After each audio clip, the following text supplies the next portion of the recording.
هلا وشلونكم؟ سويت لكم حمسة لحم بصوص الباربيكيو خطيرة، الطعم ما ينشبع منه، ضروري تجربوها. هاي المكونات: لحم وخضار وبصل. بالبداية بمقلاة راح أضيف ملعقة زيت زيتون وأضيف اللحم. هنا استخدمت لحم بقري، تقدرون تستخدمون لحم غنم، قطعته مكعبات من حبل الظهر لحم شرح، وأخليه يحمس لحد ما ينزل كل مي ويمتص المي ويستوي بهالشكل. تقدرون تضيفون مي إذا ما استوى، بس هو راح يستوي لحد ما يحمس. راح أضيف البصل وفصين ثوم، وأضيف ملح وبابريكا وفلفل أسود وبهارات لحم مشكلة وأحمسهم، وأضيف عليه فلفل ألوان ومفطر شرايح وطماطة وأحمسهم.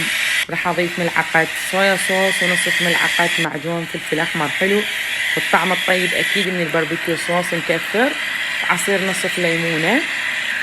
كله راح يصير عندنا بهالشكل القوام والطعم. ما أحكي لكم، ضروري تجربوها. هذه الوصفة تنفع تصير سندويشات أو تتقدم مع الرز أو كطبق لحالها مع الخبز، أو تاكلوه هالشكل. جماعة الكيتو والدايت يعني صحي، تقدرون تاكلوه ويا الخس أو في الخبز على جهة، بس كلش طيب. جربوها وانطوني رأيكم. علينا وعلى عيونكم بألف ألف عافية.